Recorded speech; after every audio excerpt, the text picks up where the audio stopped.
নবীর সুন্নাহর বাংলাদেশ।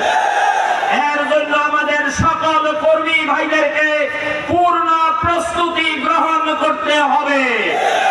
আমাদেরকে জ্ঞানের ক্ষেত্রে শ্রেষ্ঠত্ব অর্জন করতে হবে। কোরআন এবং হাদিসের উপরে ব্যাপক জ্ঞান অর্জন করতে হবে।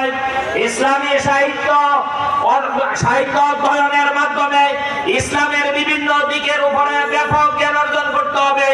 বৈষয়িক জ্ঞান অর্জন করার মাধ্যমে এই দেশকে একটা সুখী এবং সমৃদ্ধ বাংলাদেশ গড়ার জন্য যে ধরনের প্রস্তুতির প্রয়োজন, আমাদের সকল কর্মী ভাইদেরকে সেই প্রস্তুতি গ্রহণ করতে হবে। সংগ্রামী কর্মী ভাইয়েরা, মুরাদনগরের এমন কোন গ্রাম, এমন কোন পাড়া, এমন কোন বাড়ি, এমন কোন ঘর বাকি থাকবে না যেখানে জামাত ইসলামীর দাওয়াত পৌঁছবে না। আপনাদেরকে আজকের এই সম্মেলন থেকে বের হয়ে প্রতিটা ঘরে ঘরে, জনে জনে ইসলামের সুমহান দাওয়াত পৌঁছে দিতে হবে। মানুষকে বুঝাতে হবে ইসলাম ছাড়া মুক্তির আর কোন পথ নাই। ইসলাম যদি প্রতিষ্ঠিত হয়, এদেশ থেকে চুরি বন্ধ হয়ে যাবে, ডাকাতি বন্ধ হবে, জেনা ব্যভিচার বন্ধ হবে, রাহাজানি বন্ধ হবে, লুটতরাজ বন্ধ হবে, মানুষের সুখে শান্তিতে বসবাস করতে পারবে। এ ধরনের একটি সমাজ উপহার দেওয়ার জন্য বাংলাদেশে জামাত ইসলামী নিরলস প্রচেষ্টা চালিয়ে যাচ্ছে। বাংলাদেশে জামাত ইসলামী একটা দুর্নীতিমুক্ত সমাজ উপহার দিতে চায়। এর উজ্জ্বল প্রমাণ উপস্থাপন করেছেন জামাতের সাবেক আমির মাওলানা মতিউর রহমান নিজামী, সাবেক সেক্রেটারি জেনারেল এবং মন্ত্রী জনাব আলী আহসান মুজাহিদ। তারা দুইজনে 3টা মন্ত্রণালয়ে 5 বছর দায়িত্ব পালন করেছে। 2 টাকার দুর্নীতির কোন প্রমাণ দেশি এবং বিদেশি যত সাংবাদিক আছে সকলে চেষ্টা করেও, সকলে অনুসন্ধান করেও 2 টাকার দুর্নীতি বের করতে পারেনি। এটাই প্রমাণ দিচ্ছে জামাত ইসলামী যে নেতৃবৃন্দকে তৈরি করছে তারা সব যোগ্য দেশপ্রেমিক নেতৃত্ব।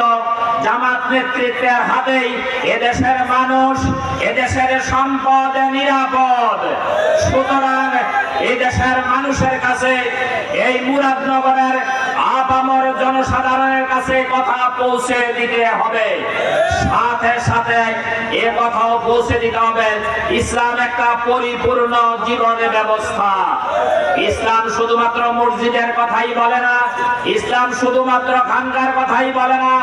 মানুষের ব্যক্তিগত জীবন, পরিবার, সমাজ, অর্থ ব্যবস্থা, রাষ্ট্র ব্যবস্থা, আন্তর্জাতিক নীতি কিভাবে চলবে, এই সকল সমস্যার সমাধান ইসলামের মধ্যে রয়ে গেছে। ইসলাম একটি পরিপূর্ণ জীবন ব্যবস্থা। আল-ইয়াওমা আকমালতু লাকুম দীনাকুম ওয়া আতমামতু আলাইকুম নি'মাতি ওয়া রাদিতু লাকুমুল ইসলাম দীনা। এই আয়াতের মাধ্যমে আল্লাহ রাব্বুল আলামিন এই মেসেজ আমাদেরকে দিলেন।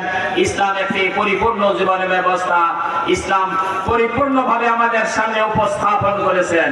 কেউ যদি ইসলাম মানতে চায় তাহলে তাকে পুরা মানতে হবে, আধা ইসলাম মানার কোনো সুযোগ নাই। ইয়া আইয়ুহাল্লাযীনা আমানু দুখুলু ফিস-সিলমি কাফা ওয়া লা তাত্তাবিউ খুতুওয়াতিশ শাইতান ইন্নাহু লাকুম আদুউম মুবিন। হে ঈমানদারগণ, তোমরা পরিপূর্ণভাবে ইসলামের মধ্যে প্রবেশ করো, শয়তানের পদাঙ্ক অনুসরণ করো না। নিঃসন্দেহে শয়তান তোমাদের প্রকাশ্য শত্রু। সূরা বাকারার 208 নম্বর আয়াতে মহান আল্লাহ এই মেসেজ দিয়েছেন।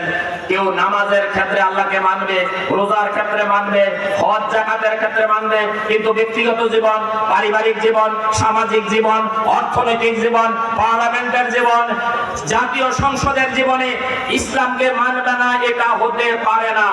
ইসলামকে খণ্ডিত করার কোনো সুযোগ নেই। সূরা বাকারার 85 নম্বর আয়াতে বলা হয়েছে, যারা ইসলামকে খণ্ডিত করবে, জীবনের একটা অংশে ইসলাম মানবে আর একটা অংশে ইসলামকে মানবে না, তাদেরকে কঠিন শাস্তির সুসংবাদ দিয়েছেন আল্লাহ সুবহানাহু ওয়া তাআলা। আফাতুমিনুনা বিবাদিল কিতাবি ওয়া তাকফুরুনা বিবাদ ফামা জাযাউ মান ইয়াফআলু যালিকা মিনকুম ইল্লা খিজয়ুন ফিল হায়াতিদ দুনিয়া ওয়া ইয়াওমাল কিয়ামাতি ইউরাদুনা ইলা আশাদ্দিল আযাব। তোমরা কি কিতাবের একটা অংশ মানবে আর একটা অংশ ছেড়ে দেবে? তোমাদের মধ্যে যারা এই ধরনের আচরণ করবে তাদের এছাড়া কি শাস্তি হতে পারে? তাদেরকে দুনিয়ার জীবনে দেওয়া হবে লাঞ্ছনা, গঞ্জনা, অপমান, অধঃপতন। ওয়া ইয়াওমাল কিয়ামাতি ইউরাদুনা ইলা আশাদ্দিল আযাব।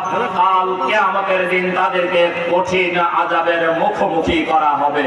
সুতরাং খণ্ডিত ইসলাম নয়, পরিপূর্ণ ইসলামকে মানার জন্য গোটা মুরাদনগরবাসীকে আহ্বান জানাতে হবে। বাংলাদেশ জামাত ইসলামের পক্ষ থেকে যাকেই আগামী নির্বাচনে প্রার্থী দেওয়া হবে, আপনারা প্রতি ঘরে ঘরে তাকে পরিচিত করাবেন এবং তার পক্ষে সমর্থন আদায়ের চেষ্টা করবেন।